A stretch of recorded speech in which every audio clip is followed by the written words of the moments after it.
La parole est à Monsieur Claude Chélan, maire de Vinon-sur-Verdon. Bon, mesdames, messieurs, je vous remercie d'être venus. On a de la chance puisqu'on a un temps magnifique, mais qu'en plus de temps en temps, un petit nuage vient un petit peu atténuer les ardences du soleil. Aujourd'hui, 24 juillet 2014, je suis très heureux de vous accueillir pour cette inauguration officielle du rond-point situé sur la route de Manosque, au lieu dit La Suble, réalisé par le Conseil général du Var et l'agglomération Durance-Luberon-Verdon, ainsi que la nouvelle voie de désenclavement du Pas-de-Menc, son rond-point d'accès au chemin du Plan, ainsi que la piste cyclable et piétonne, que l'on appelle une voie verte. C'est la voie sur laquelle nous sommes d'ailleurs situés. Elle n'est pas verte. Je tiens, elle n'est pas verte, effectivement, on aurait pu la colorer. Mais elle est verte sur la droite avec les sojas. Alors pour ceux qui se posent des questions, c'est des sojas que vous avez sur votre droite, hein, qui servent à l'alimentation humaine et animale et qui sont une culture qui est fournie par le Brésil notamment. C'est un petit rappel à la dernière Coupe du Monde. Je tiens à remercier chaleureusement pour leur présence à nos côtés M. Horace Lanfranchi, président du Conseil général du Var, à ma droite, que je remercie vraiment d'être parmi nous. On est ici aux marges du département, vous le savez, puisque Vinon a la particularité de toucher 4 départements, les Alpes de Haute-Provence, le Vaucluse et les Bouches-du-Rhône, mais nous sommes varois et fiers de l'être. Monsieur Bernard Jamé Peralta, président de la DLVA et maire de Manosque, à ma gauche, ne voyez pas dans la situation des personnes une quelconque connotation, c'est que le maire est au milieu des 2 élus qui sont venus l'assister pour cette inauguration. Mes chers collègues maires, donc j'en ai vu plusieurs, de peur d'en oublier, je ne vais pas tous les citer, mais je les remercie chaleureusement, ainsi que leurs adjoints ou leurs conseillers municipaux d'être parmi nous, et aussi les vice-présidents de l'agglomération des LVA d'être à nos côtés. Mesdames et messieurs les élus communautaires, mesdames et messieurs les présidents, alors là c'est au sens large, il y a des présidents d'associations parmi nous, mais il y a aussi des présidents de directoire ou autres. Les représentants de la gendarmerie et de la police municipale, mesdames et messieurs les directeurs, monsieur Pierre Bracchi, propriétaire du Carrefour Market, qui est aussi parmi nous, madame et monsieur Sayemé, je vous expliquerai tout à l'heure pourquoi, qui sont des propriétaires, les représentants de toutes les entreprises qui ont été sollicitées pour cette réalisation, mesdames et messieurs, chers amis, bonjour et merci d'être venus jusqu'ici pour assister à cette inauguration. Vous aurez remarqué d'ailleurs que nous avons demandé l'assistance des véhicules électriques qui sont basés en ce moment à Gréoux-les-Bains, où il y a des bornes de rechargement, et c'est quelque chose que l'agglo compte développer sur son territoire, puisqu'il y a des aides conséquentes, mais que ça participe aussi à notre devoir à tous que d'essayer de limiter le réchauffement climatique. Donc c'est quelque chose de novateur, et vous pourrez d'ailleurs vous rapprocher des personnes qui les conduisent pour avoir un peu plus de précision. Après 16 mois de travaux, de mars 2013 à juin 2014, je suis particulièrement heureux de participer à cette inauguration qui permet de désenclaver la zone du Pas-de-Menc, mais pas seulement la zone industrielle et commerciale, également la partie habitée de cette zone qui subit, je dirais, le développement de cette zone depuis pas mal de temps. Il faut que vous sachiez qu'à l'origine, la seule prévision était d'élargir le chemin du plan uniquement, mais qu'il n'y avait pas de deuxième itinéraire de prévu. Cette zone est d'ailleurs soumise à un fort aléa de crue, et il était de notre devoir d'ailleurs de trouver un autre itinéraire pour pouvoir faire évacuer au plus tôt les personnes qui habitent dans cette zone, mais aussi la partie économique, et démontrer par cela aux services de l'État, qui sont, je vous le rappellerai, de plus en plus suspicieux à l'égard des collectivités, et notamment pour tout ce qui touche aux risques inhérents à notre territoire. Donc cette réalisation participe aussi à développer cette protection que l'on doit à nos administrés, autant pour les biens que pour les personnes, parce que l'unique voie, et vous la connaissez, la voie d'accès du Pas-de-Menc, qui débouche sur le rond-point de la crèche, était aussi difficile. Cette voie permettra aussi d'ailleurs de dévier le transport poids lourd sur cette zone, qui est inhérent à l'activité de la zone économique, et que l'on pourra donc dévier par cette voie, qui ensuite pourra se rendre soit vers Manosque, soit vers Cadarache, et en empruntant bien sûr la commune. Alors pour ceux qui, je dirais, pensaient que ça allait être un éventuellement contournement de la commune, il se peut qu'un jour cela soit l'amorce d'un contournement de la commune, mais on en est loin, et notamment au niveau financier, puisqu'un éventuel pont sur notre Verdon, le coût serait voisin de celui de Manosque, et je pense que dans la situation que nous sommes en train de traverser, il sera vraiment difficile de mobiliser autant de financement.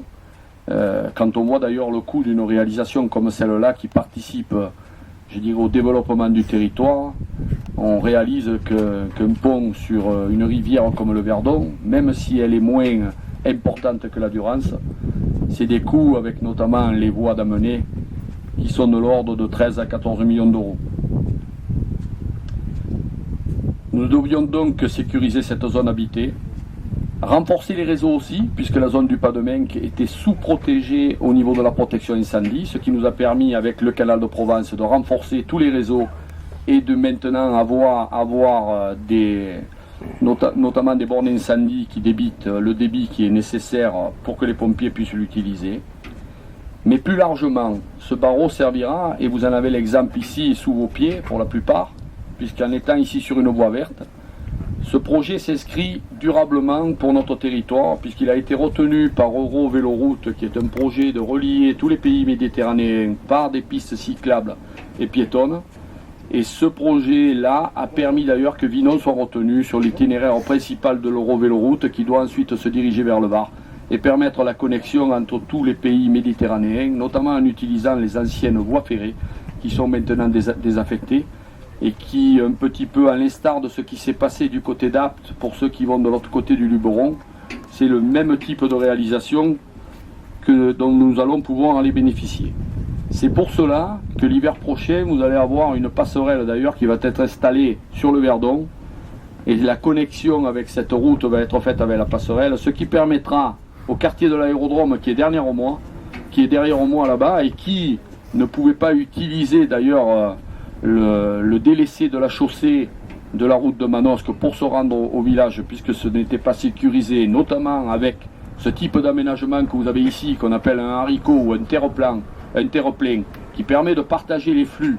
C'est pour ça que d'ailleurs vous aurez remarqué qu'une haie a été implantée de manière à donner une lisibilité et à sécuriser les personnes qui vont circuler à pied ou à vélo sur cette partie-là, puisque cela va former un écran végétal à terme qui identifie. Et vous aurez constaté d'ailleurs que quand on a tendance à rétrécir la chaussée, ça ne fait pas plaisir à tout le monde, mais malheureusement, les ralentisseurs et le rétrécissement de la chaussée, il n'y a que ça qui permet de ralentir les vitesses des véhicules. Ou alors la présence aussi de bleu. Je ne sais pas pourquoi le bleu a tendance à faire ralentir les gens. Ce que je voudrais vous dire aussi, c'est que nous avons mis un soin tout particulier à préserver l'activité agricole dans ce secteur. Le barreau ici est implanté en totalité chez des propriétaires terriens, des agriculteurs, qui ont accepté de céder l'assiette des terrains à l'amiable. Mais nous avons tenu absolument à respecter les deux entités, puisqu'il y a une grosse exploitation sur la gauche et une grosse exploitation sur la droite. On passe ici sur la limite. Je tiens d'ailleurs à remercier absolument les familles qui ont accepté de céder à l'amiable tous ces terrains-là. Nous n'avons pas eu besoin d'aller sur une déclaration d'utilité publique.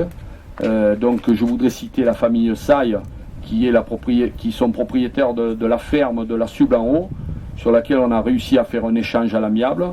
La famille Garcin qui a accepté de nous céder un terrain, la famille de Terris ici qui est propriétaire de la belle propriété qui est sur notre droite.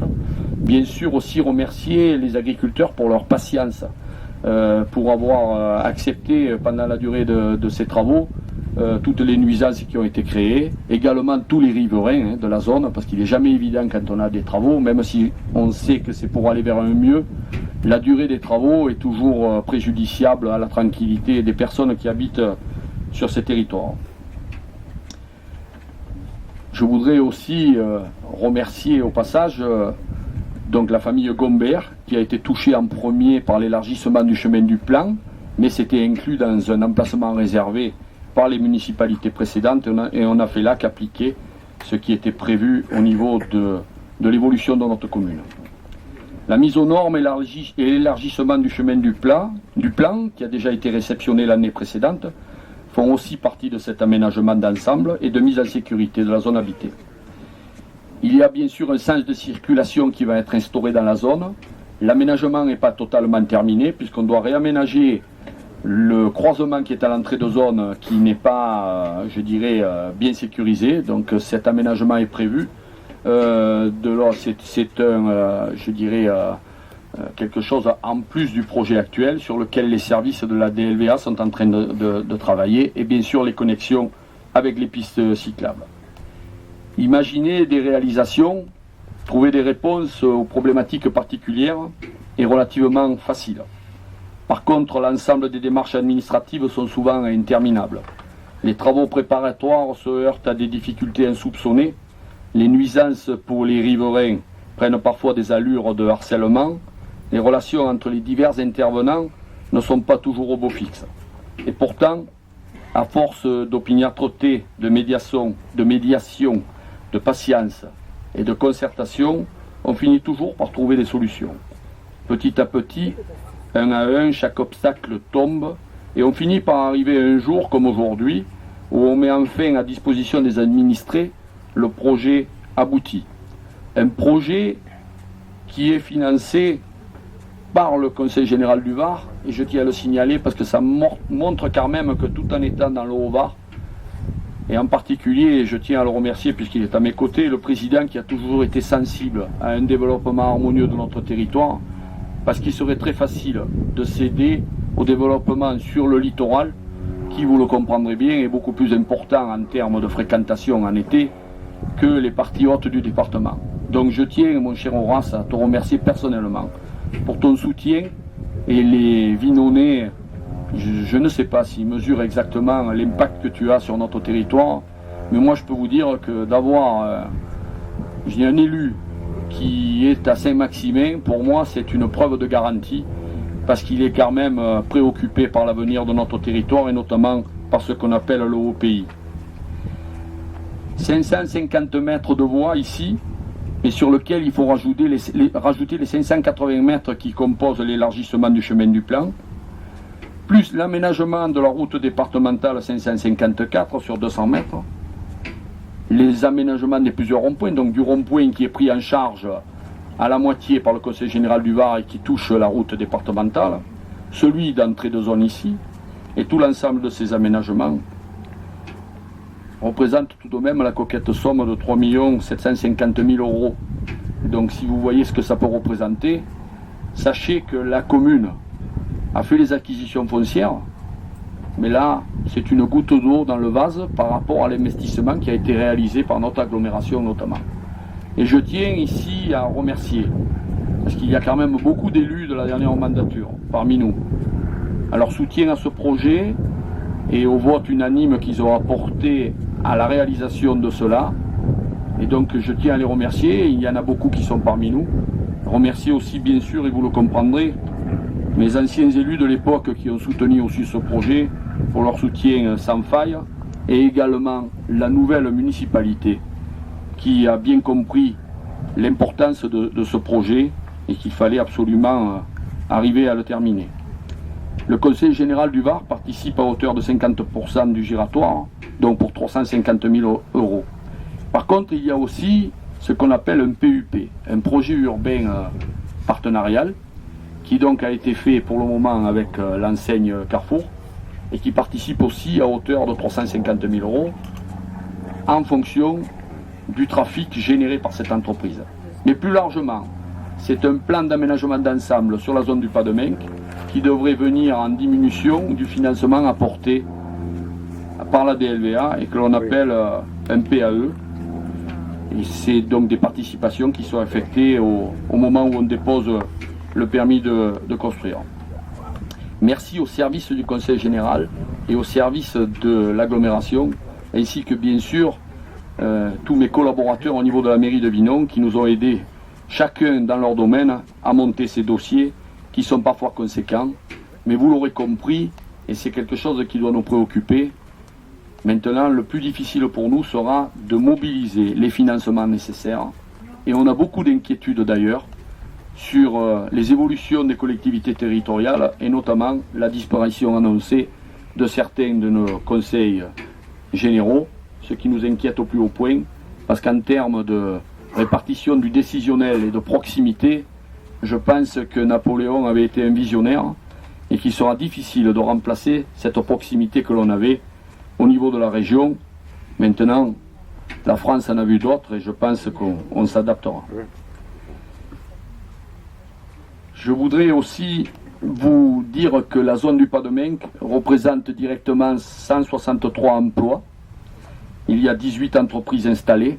Il y a un agrandissement de la zone, mais on doit passer sur les problématiques inondation et s'y adapter pour arriver à trouver un débouché convenable, ce qui représente tout de même 17% de l'emploi sur Vinons. Je tiens aussi à remercier particulièrement M. Didier Aubert et M. Christophe Raza de la DLVA, parce que ça n'a pas été simple tous les jours, et que vous avez subi, je dirais, vous avez servi un petit peu d'amortisseur entre les entreprises et les élus.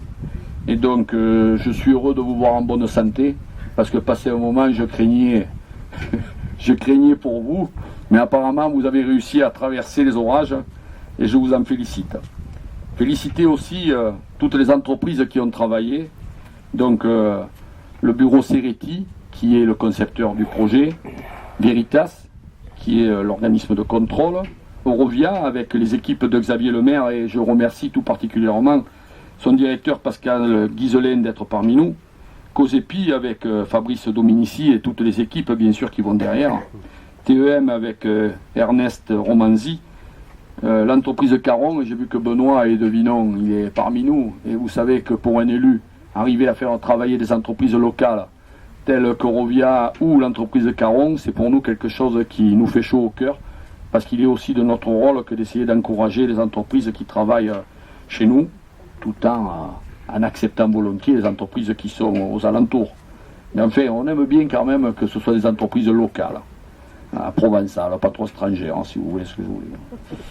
Télécom avec M. Jean-Luc Dozol, RDF avec Claude Blanc et Yves Caillé, que j'ai vu parmi nous, et bien sûr la Société du Canal de Provence avec M. Gamère Mounier et d'autres participants, des directeurs notamment qui nous ont aidés, et des élus du 04 qui ont poussé à la roue pour que tout se réalise.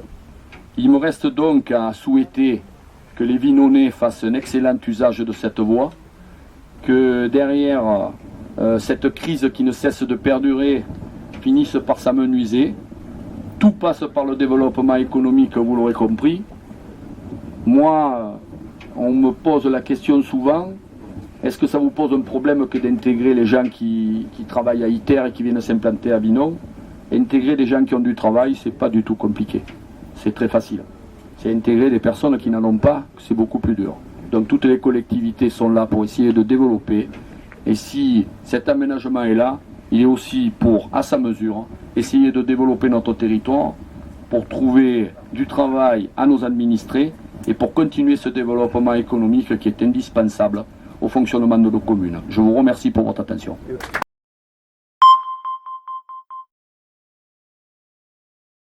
Bien sûr, Claude Chélan, qui est le maire de Vinon, et puis surtout remercier, un grand merci à M.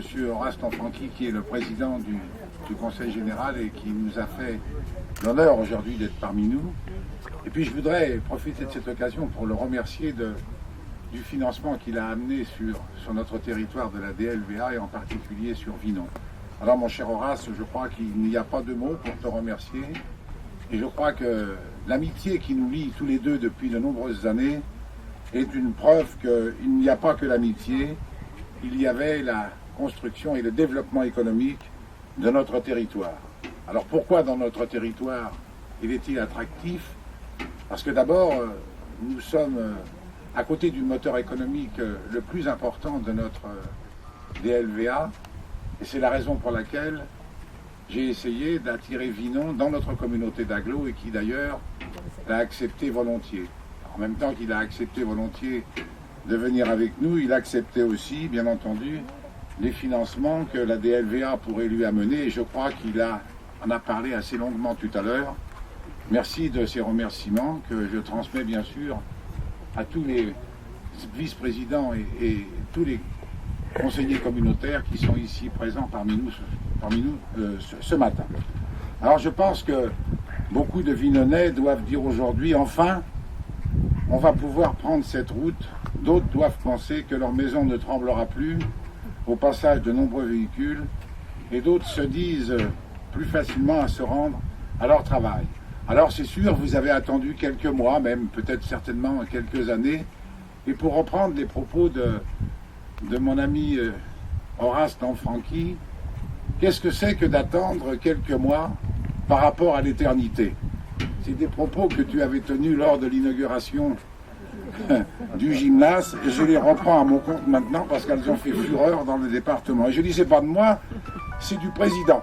Et je crois que si tu en avais quelques-unes à me donner comme ça, pendant les périodes où je suis un peu par Mons et par Vaux, ça ferait de temps en temps rire un peu nos partenaires et je pense que ça amènerait un peu de soleil dans le discours.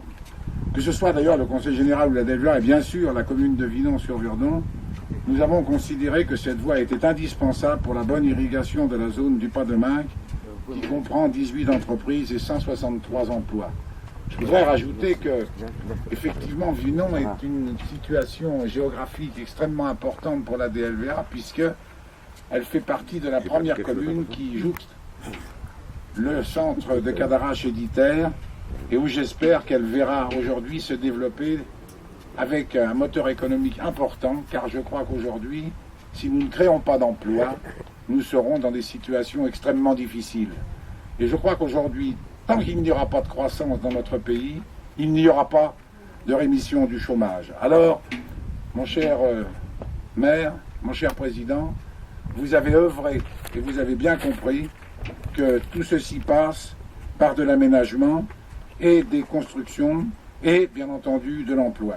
Alors, le coût total de l'opération s'élève à 3 757 456, c'est ceux-là qui sont importants, en millions d'euros, et 350 000 pour le Conseil général et 3 397 euros pour la DLVA, dont la part sera amenée par participation des entreprises, comme vous l'a décrit tout à l'heure Claude Chélan.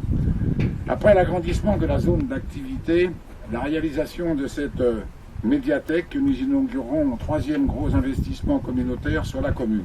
Je dois vous dire que Claude Chélan est un vorace de la finance.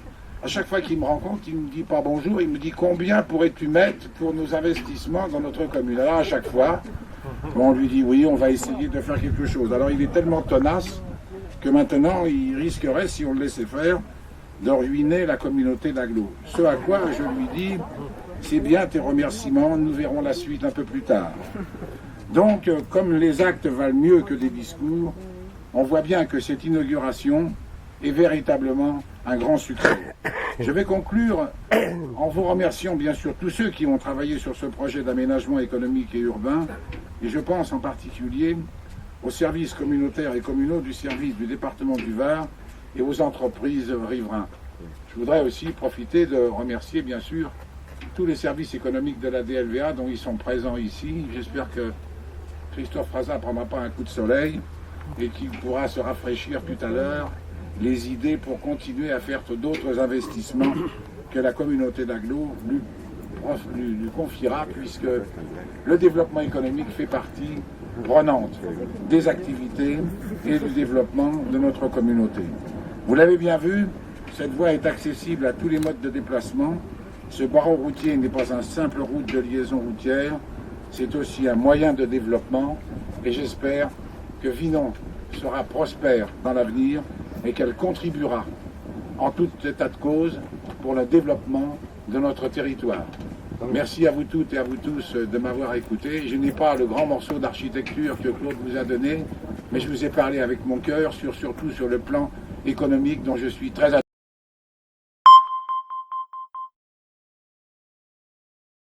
Monsieur le maire, mon cher Claude, mesdames et messieurs les élus, mesdames et messieurs les représentants des corps constitués, et vous tous, mesdames et messieurs, qui avez la patience, la gentillesse de nous écouter.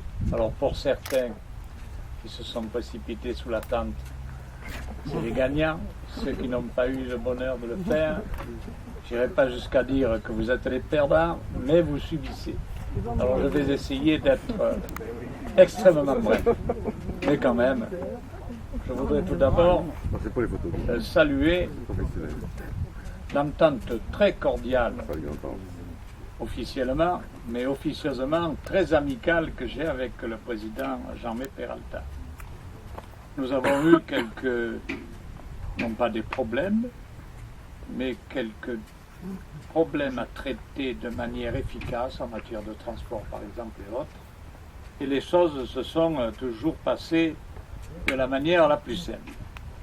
Claude, tu as bien voulu avoir l'amitié de souligner mon engagement envers les communes rurales.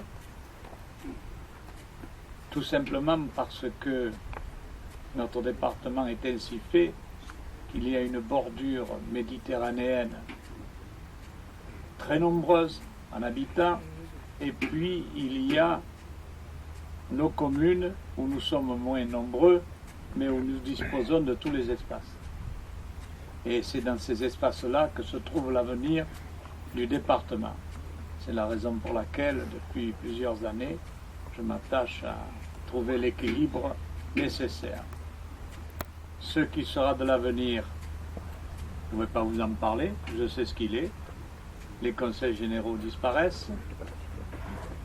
La compétence générale qui était attribuée aux conseils généraux disparaît, ce qui fait que les aides aux communes mortes, les aides aux associations mortes, et puis je pourrais vous faire comme ça une litanie de tout ce qui risque de tomber. Alors quand j'écris au sommet, là où ils sont, on me répond que j'ai tort, que c'est pas du tout ça, comme ça que les choses vont se passer. Mais je voudrais tout simplement faire remarquer que ces collectivités, mairies et conseils généraux dont on parle en disant, elles dépensent beaucoup. Les agglos et les communautés de communes, pendant les 6 derniers mois, ont subi les assauts d'une presse spécialisée, déchaînée, en disant que nous dépensions l'argent public. Je voudrais simplement reparler de manière très innocente à tous ces beaux parleurs. Un beau parleur, il y a un animal, je crois que c'est un perroquet qui s'appelle Ara. Le perroquet a ceci de particulier, c'est qu'il répète toujours la même chose. Ouais, c'est bien ça que je voulais dire. Ara qui rit. Oh, je pense. Je me suis dit quand même, un président du conseil général, on va faire un truc pareil. Mais ma grand-mère disait que ce n'est pas parce que les chiens aboient après les voitures qu'ils peuvent les conduire. Alors laissons donc aboyer notre caravane d'élus locaux, elle continuera de passer, tout au moins je l'espère. Mais tout ça pour vous dire que plus de 70% des investissements qui sont faits dans notre pays, sur le territoire français, le sont par les collectivités dont je viens de parler. Alors forcément, on dépense, on fait tout à la place des autres. Qu'on m'explique. Vous voulez faire une route, c'est les collectivités dont je parle qui s'en occupent. Le directeur des services des routes de notre pôle, que je salue parce qu'il a participé à sa manière à cet équipement, sait très bien de quoi il retourne. Aux abords d'une école, vers qui on se tourne. À l'entrée du village, vers qui on se tourne. Pistes vertes, cyclables et autres. Multifonctions. Qui le fait? Zones d'activité. Qui les prépare? Qui essaie de les monter? Toujours les mêmes. Alors après, forcément, je reconnais, on dépense de l'argent. Mais aujourd'hui, vous voyez où on a dépensé cet argent. Dernièrement, nous étions à la salle de sport. Quelque temps avant, nous étions au collège, etc., etc. Alors oui, moi je revendique les dépenses effectuées par les collectivités territoriales. Et puis si ça déplaît à certains, il y avait un écrivain dont le prénom était Jules, qui disait qu'on n'est jamais autant critiqué que par ceux qui n'ont rien fait, et encore plus par ceux qui, étant un jour à notre place, n'ont pas fait ce qu'ils nous voient faire aujourd'hui et qu'ils aimeraient bien avoir fait ou un truc comme ça. Et en parlant de Jules, il s'appelait Jules Caretti. Tu vois que la mémoire, quelquefois, Alzheimer est fugace, mais les choses se retrouvent. Alors, pour en terminer avec mon propos, moi aujourd'hui, je suis heureux d'être avec vous. Heureux parce que, amicalement, les choses me permettent de le dire, mais également parce que, et tu l'as bien souligné Bernard, sans économie, nous sommes morts. Il faut qu'on se le mette bien dans la tête. C'est l'économie qui nous permet de garder la tête hors de l'eau et de surnager lorsque les inondations arrivent. Et les inondations se donnent de toute espèce.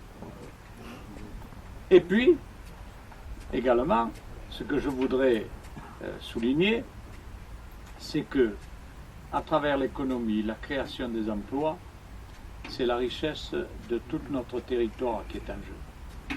Et aujourd'hui, nous sommes dans un partenariat entre deux territoires, théoriquement séparés par une frontière. Vous savez ce que c'était? Inalude. Vous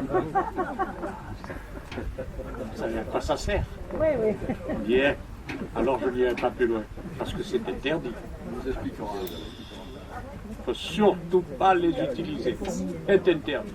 Aussi bien à la pêche qu'à la chasse. Mais il paraît qu'il y en a qui s'en servent. Je ne sais pas lesquels. Alors, pour essayer d'être sérieux, parce que je le suis quelquefois, sachez-le. Notre richesse à nous, c'est notre envie de créer, notre envie de faire. Et de voir deux départements à travers le Conseil général et la commune d'un côté et l'agglomération que préside Bernard, il y a eu quelque chose que je souhaiterais voir se créer de plus en plus souvent, une connexion toute simple. Il y avait un intérêt général, on y est allé de là. Et donc aujourd'hui, j'avais dit qu'il fallait qu'on libère au plus tôt. Je vais m'arrêter. Aujourd'hui, on l'a fait, on est content pour tous les habitants de Vinon, mais content également pour le développement, parce que, vous l'avez souligné tous les deux, nous sommes ici dans l'agglo de Manosque, sur un territoire promis à un avenir incontestable. Parce que moi je suis de la Provence verte, juste un peu plus loin, à la pente là-bas. Nous aussi, on a un avenir qui est incontestable, parce qu'on a les espaces. Et c'est ça qu'il faut dominer. Alors, en créant des espaces comme celui-là, des équipements de ce type, on arrive, chemin faisant, à dominer nos espaces sans laisser le soin à d'autres qui nous aimeraient moins de le faire à notre place. Que chacun s'occupe de ses affaires et les moutons sont bien gardés. Je vous remercie, mesdames et messieurs, et pardonnez-moi ce qui est au soleil.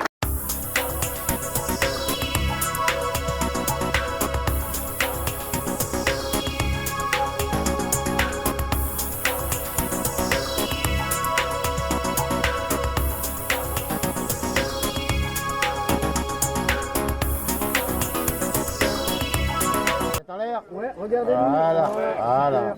Ah, elle est belle. Ça va droit. Oui, voilà, merci. C'est gentil. Attends, si. Attends. Ah. Je te l'envoie. C'est la correspondante qui veut prendre.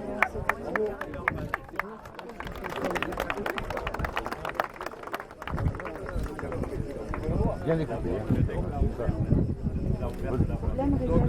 La voie est ouverte.